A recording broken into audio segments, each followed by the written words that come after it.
ओम अज्ञानतिमिरान्धस्य ज्ञानञ्जनशलाकया चक्षुरुन्मिलितमेन तस्मै श्रीगुरुवे नमः। श्रीचैतन्यमनोभीष्टं स्थापितं येन भूतले स्वयं रूपकदा मह्यं ददाति स्वपदान्तिकं वन्देऽहं श्रीगुरुः श्रीभूतपदकमलं श्रीगुरून् वैष्णवाचं श्रीरूपं साग्रजातं सगणरघुनाथान्वितं तं सजीवं साद्वैतं सावधूतं परिजनसहितं कृष्णचैतन्यदेवं श्रीराधाकृष्णपादान् सगणललिता श्रीविशाखान्विताश्च नित्यानंदम नमस्तुभ्यं प्रेमानंदप्रदायते कलौ कल्मस्य नाशाय जानवीपतये नमः। नमो महावदन्याय कृष्ण प्रेम प्रदायते कृष्णाय कृष्ण चैतन्य नामिने गौरद्विष नमः। पंचतत्वात्मकं कृष्णं भक्तरूप स्वरूपकं भक्तावतारं भक्ताख्यं नमामि भक्तिशक्तिकं। हे कृष्ण करुणा सिंधु दीनबंधु जगतपतये गोपेश गोपिका कांत राधा कांत नमस्तुते। तप्त कांचन गौरांगे श्री राधे वृंदावनेश्वरी वृषभानुसुते देवी प्रणमामि हरिप्रिये। नमस्ते हलग्राम नमस्ते मिसुलायुधम नमस्ते रेवतीकांतम नमस्ते भक्तवत्सलम नमस्ते बलिनाम श्रेष्ठ नमस्ते धरणीधर प्रलंबारे नमस्ते तु पाइमाम कृष्ण पुरुजा कृष्णाय वासुदेवाय देवकी नंदनाय च नंदगोपकुमाराय गोविंदाय नमो नमः। वाञ्छाकल्पतरुभ्यश्च कृपा सिन्धुभ्यो च पतितानां पावनेभ्यो वैष्णवेभ्यो नमो नमः। जय श्री कृष्ण चैतन्य प्रभु नित्यानंद श्री अद्वैत गदाधर श्रीवासादि श्री गौर भक्तवृंद हरे कृष्णा कृष्ण कृष्णा हरे हरे हरे राम राम राम हरे हरे।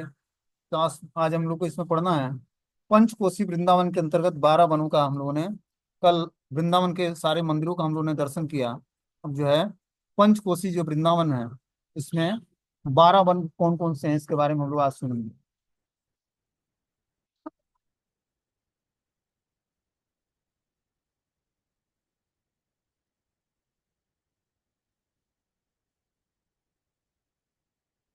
बोलते हैं कि पंचकोसी वृंदावन के अंतर्गत 12 वन हैं। इसका संक्षेप में उल्लेख किया गया है।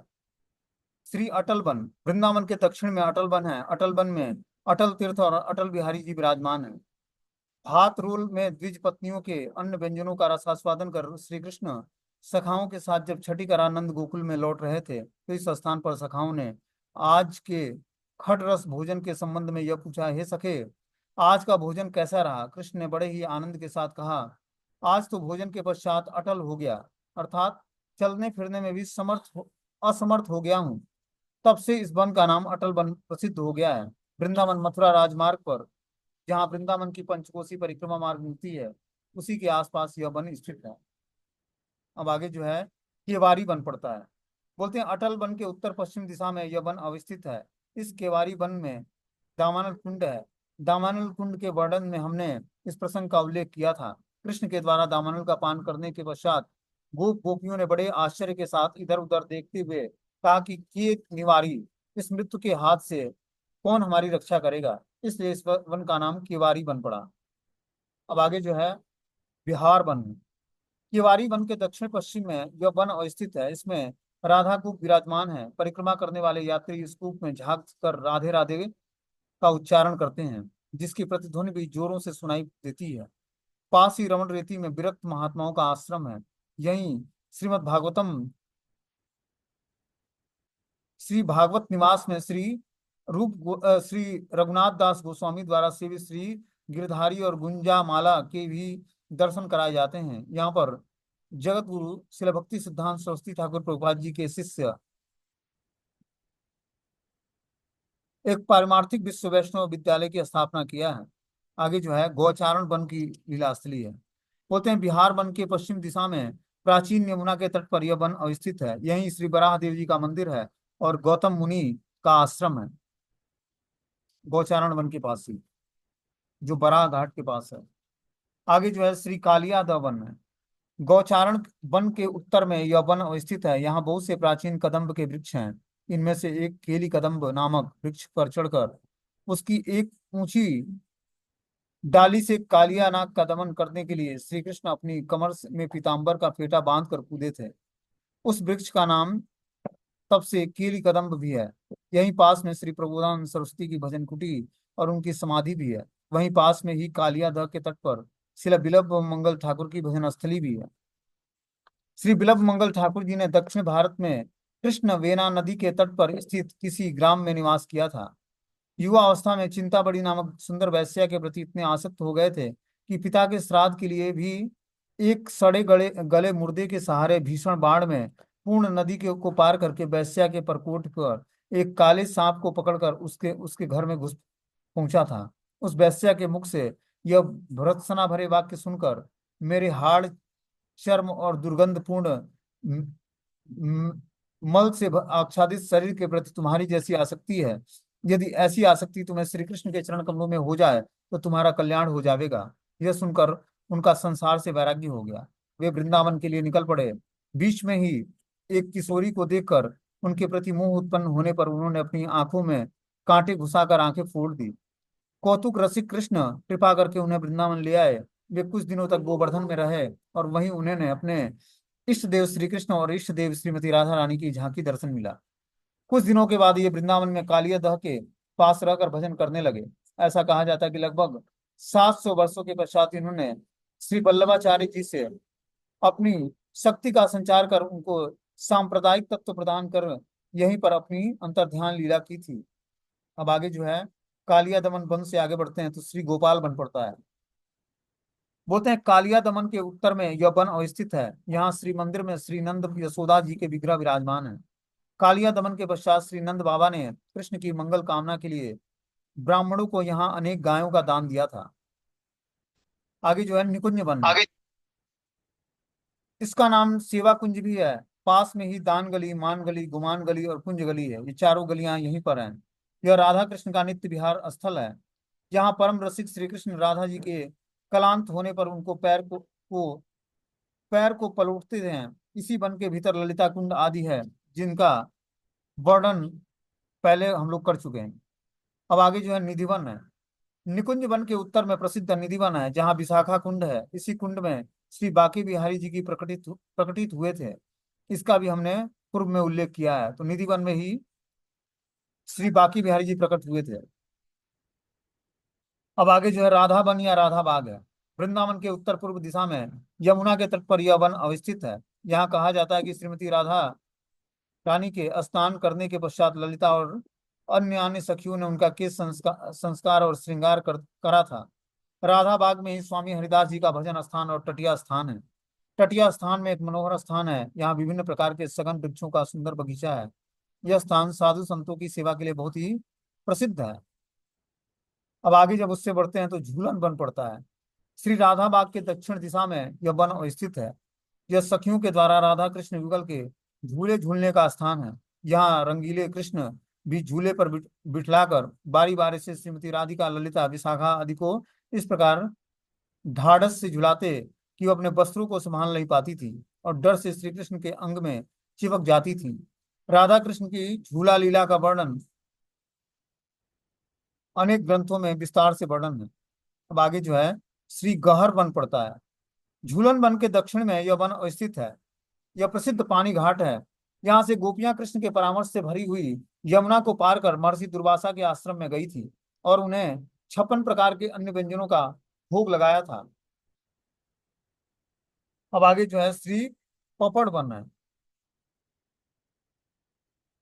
गह्वर वन के दक्षिण में यह वन स्थित है। यहाँ भी आदि बद्री वन और आदि बद्री घाट विराजमान है। श्री कृष्ण ने गोपियों को यहीं पर आदि बद्रीनाथ का दर्शन कराया था। कहते हैं कि श्री कृष्ण द्वैपायन व्यास देव ने इसी आदि बद्री वन में या प्रपण वन में श्रीमद् भागवतम प्रकाश करने के लिए प्रेरणा मिली थी। हिमालय प्रांत के रूखे सूखे बद्रिकाश्रम में ऐसे कृष्ण की मधुर लीलाओं से परिपूर्ण रस ग्रंथ का प्रकाश होना असंभव है। अभी भी इस अच्छल में बेर तथा बद्री के वृक्षों का विस्तृत वन देखा जाता है। लाइट ही चलिए। श्री व्यासदेव ने यहीं पर सुखदेव गोस्वामी को इस रस ग्रंथ श्रीमद् भागवतम का अध्ययन भी कराया था। तो यहीं पर व्यासदेव ने सुखदेव गोस्वामी को श्रीमद् भागवतम का अध्ययन कराया था। आगे जो है वृंदावन के प्रसिद्ध घाट कौन से हैं इसके बारे में हम समझेंगे।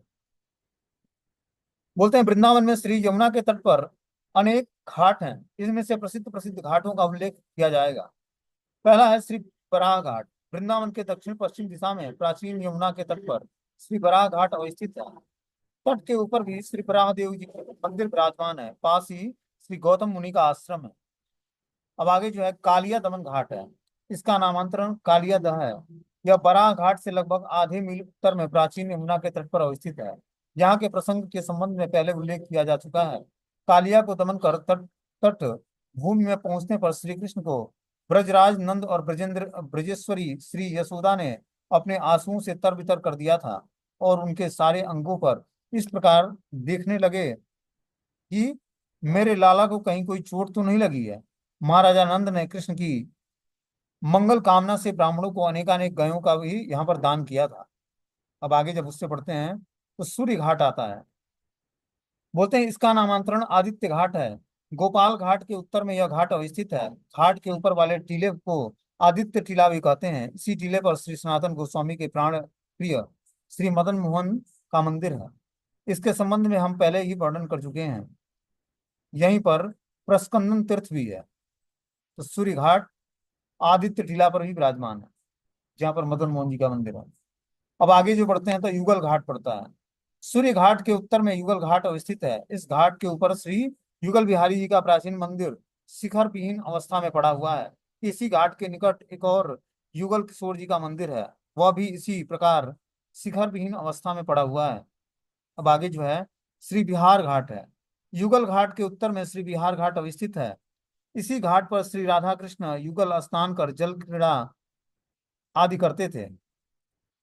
अब बिहार घाट से आगे बढ़ते हैं तो श्री आंधेर घाट है। युगल घाट के उत्तर में यह घाट अवस्थित है। इस घाट के उपवन में श्री कृष्ण और गोपियां आंख मुदौवल की लीला करती थी, अर्थात गोपियों ने के अपने कर पल्लवों से अपने नेत्रों को ढक लेती और श्री कृष्ण आसपास कहीं छिप जाते। गोपियां उन्हें ढूंढने लगती। कभी श्री किशोरी जी इसी प्रकार छिप जाती और सभी उनको ढूंढने लगते। तो ये लीला इसी श्री आधेर घाट पर ही हुआ था। अब आगे जो है इमली तला घाट है। आधेर घाट से उत्तर में इमली तला घाट स्थित है। यहीं पर श्री कृष्ण ने के सामायिक इमली वृक्ष के नीचे महाप्रभु चैतन्य देव अपने वृंदावन वास काल में प्रेमाविष्ट होकर हरि नाम करते थे, इसलिए इसको गौरांग घाट भी कहते हैं। इस लीला स्थान के संबंध में भी हम पहले विस्तार से हम लोग बता चुके हैं इमली तला घाट के बारे में। अब श्रृंगार घाट के बारे में सुनते हैं। बोलते हैं कि इमली तला घाट के से कुछ पूर्व दिशा में यमुना तट पर ही श्रृंगार घाट अवस्थित है। यहीं बैठकर श्री कृष्ण ने माननीय श्री राधिका जी का श्रृंगार किया था। वृंदावन भ्रमण के समय श्री नित्यानंद प्रभु ने इस घाट में स्नान किया था और कुछ दिनों तक इसी घाट के ऊपर श्रृंगार बट पर निवास किया था। अब आगे जो है वहां से आगे बढ़ते हैं तो श्री गोविंद घाट पड़ता है। श्रृंगार घाट के पास ही उत्तर में यह घाट अवस्थित है। श्री रास मंडल से अंतर्ध्यान होने पर श्री कृष्ण पुनः यहीं पर गोपियों के समान सामने आविर्भूत हुए थे। गोविंद घाट से आगे बढ़ते हैं तो चीर घाट पड़ता है। कौतुकी श्री कृष्ण स्नान करते हुए गोपी कुमारियों के वस्त्रों को लेकर यहीं कदम वृक्षों के ऊपर चढ़ गए थे। चीर का तात्पर्य वस्त्र से है। पास ही कृष्ण ने केसी दैत्य का वध करने के पश्चात यहीं पर बैठकर विश्राम किया था, इसलिए इस घाट का दूसरा नाम चैन घाट भी है। इसके बिना इसके निकट ही झाड़ू मंडल दर्शनीय है। अब वहां से आगे बढ़ते हैं तो श्री भ्रमर घाट पड़ता है। चीर घाट के उत्तर में यह घाट स्थित है। ये सब जो है परिक्रमा मार्ग के ही किनारे किनारे हैं सारे घाट ये। जब किशोरी किशोर यहाँ क्रीड़ा विलास करते थे तो उस समय दोनों के अंग सौरभ से भौरे उन्मत्त होकर गुंजार करने लगे थे। भौरों के कारण इस घाट का नाम भ्रमर घाट पड़ा। अब आगे बढ़ते हैं तो श्री केसी घाट है। बोलते हैं श्री वृंदावन के उत्तर पश्चिम दिशा में भ्रमर घाट के उत्तर में एक प्रसिद्ध घाट विराजमान है, जिसे केसी घाट कहते हैं। यहीं पर केसी असुर का वध करके भगवान ने यमुना में स्नान किया था। अब धीर समीर घाट है। श्री वृंदावन की उगल दिशा में केसी घाट से पूर्व दिशा के पास ही धीर समीर घाट है। श्री राधा कृष्ण युगल का विहार देखकर इनकी सेवा के लिए समीर भी सुशीतल होकर धीरे धीरे प्रवाहित होने लगा था पहले, इसलिए इस घाट का नाम धीर समीर घाट है।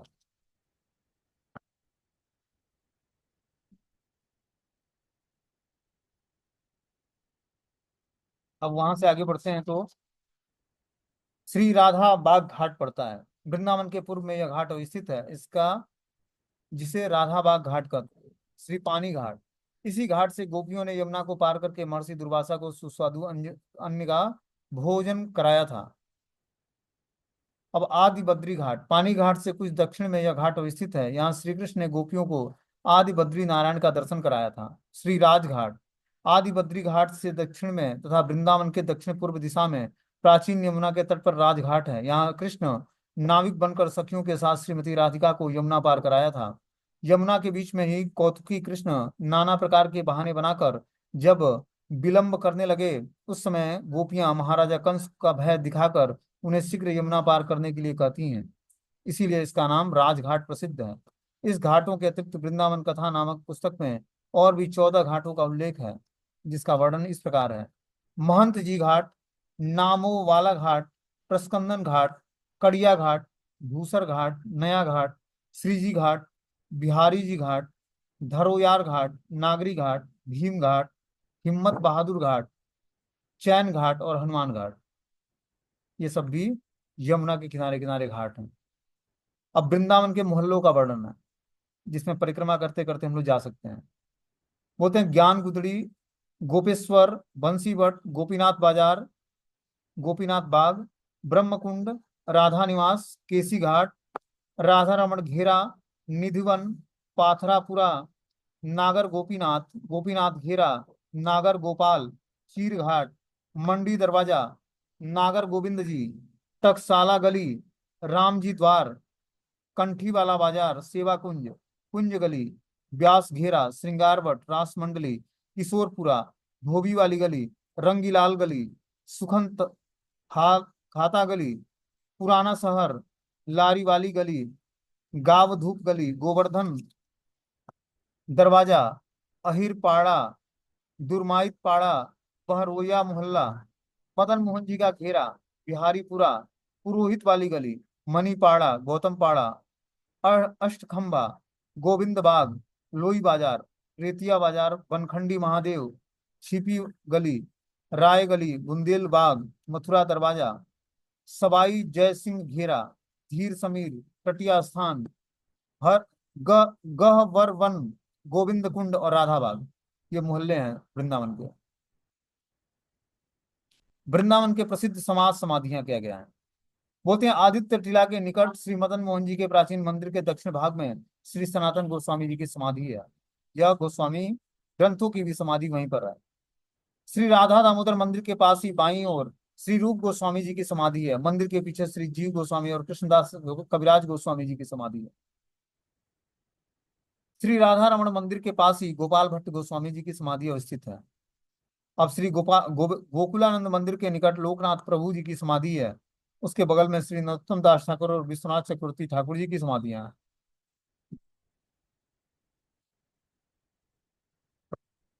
आगे बता रहे हैं श्री गोपीनाथ मंदिर के पास ही श्री मधु पंडित गोस्वामी की समाधि है। श्री गोविंद मंदिर के सामने 64 गौड़ीय महंतों की पुष्प समाधियां के बीच श्री रघुनाथ भट्ट गोस्वामी की भी समाधि है। वहीं 6 चक्रवर्ती और अष्ट कविराजों की भी समाधियां हैं। धीर समीर में श्री निवास आचार्य और श्री रामचंद्र कविराज जी की समाधि है। श्री श्याम सुंदर मंदिर के पास श्री श्यामानंद प्रभु की समाजवाड़ी है।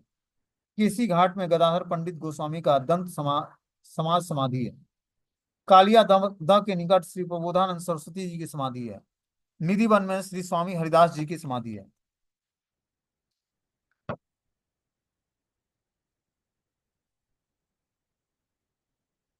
श्री राधा वल्लभ मंदिर के पास श्री हित हरिवंश जी गोस्वामी का स्थान है।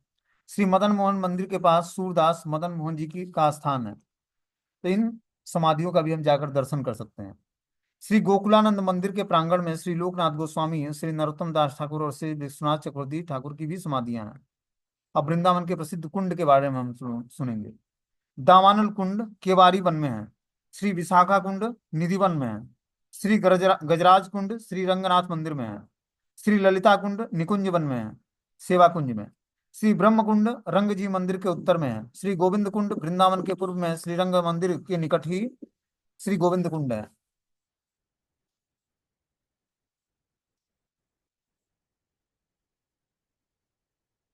अब वृंदावन के प्रसिद्ध कूप कौन से हैं, कुएं। बोलते हैं वेणुकूप श्रीरंग मंदिर के निकट ही वेणुकूप है। सप्त सामुद्रिक कूप गोपेश्वर महादेव के निकट है। श्री गोपकूप ज्ञान गुदड़ी में है। श्री राधा कूप बिहार वन में है। अब वृंदावन में देवियां कौन कौन सी हैं। पाताल देवी या योग माया, प्राचीन गोविंद मंदिर के दक्षिण पश्चिम दिशा में पाताल देवी या योग माया का मंदिर है। अन्नपूर्णा देवी, सेवा कुंज के पास ही अन्नपूर्णा देवी का मंदिर है। पौर्णमासी देवी, सेवा कुंज के निकट ही पूर्व दिशा में पौर्णमासी देवी का मंदिर है। वृंदावन में महादेव जी, बोलते हैं श्री गोपेश्वर महादेव बंसी बट के निकट ईशान कोण पर स्थित हैं, और बनखंडी महादेव लोई बाजार और अष्टखंबा बाजार के तिराहे पर हैं। अब वृंदावन के वट कौन कौन से हैं? तो वृंदावन में वट वृक्ष तीन है। अद्वैत वट, जो प्राचीन मदन मोहन मंदिर के पास है। श्रृंगार वट, श्री राधा दामोदर मंदिर के निकट यमुना तट पर है। बंसी वट, ये रास स्थली में है। अब वृंदावन में कदम्ब वृक्ष कहाँ पर है? केली कदम्ब कालियादह के तट पर है। चीर कदम्ब धीर समीर के पास यमुना तट पर है।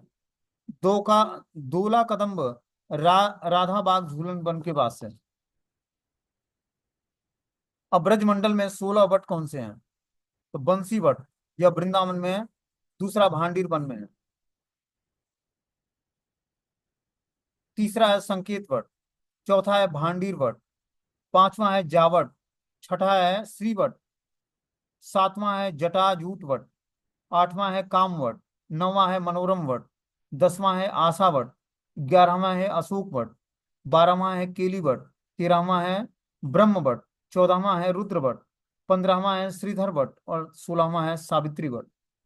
ये 16 वट हैं, मतलब बरगद के वृक्ष हैं। ब्रजमंडल के पर्वत कौन से हैं? तो पहला पर्वत है श्री गिरिराज गोवर्धन जी, जो गोवर्धन में है। सेतु कंदरा पर्वत, ये आदि बद्री नारायण धाम में है, जो ब्रजमंडल के अंतर्गत है। अब आगे जो है सांग सांगरा शिखर पर्वत, ये झूलन स्थान में है। नील पर्वत, ये सब काम्य वन में है। आंद्रारी पर्वत, उद्यान पर्वत, शंखकूट पर्वत, आदि केदारनाथ पर्वत, चरण पहाड़ी, इंद्रसेन पर्वत, व्योमासुर गुफा, भोजन थाली, विष्णु चिन्ह पाद पर्वत, लुल लुकलुकी कंदरा, बाजनशिला, सुवर्णांचल सुनहरा ग्राम में, चरण पहाड़ी नंदगांव में, अटोरा पर्वत, सखी गिरी पर्वत ऊंचा गांव में, विष्णु पर्वत बरसाने में, ब्रह्म पर्वत बरसाने में, नंदीश्वर या रुद्र पर्वत नंदगांव में, छोटी चरण पहाड़ी बैठन के पास। तो इस तरह से ये ब्रजमंडल के सारे पर्वत हैं। अब यहाँ पर ब्रजमंडल परिक्रमा समाप्त हो जाती है, ठीक है ना। तो हम लोगों ने ब्रजमंडल परिक्रमा समाप्त कर लिया। वृंदावन में अंतिम पड़ाव वृंदावन में था।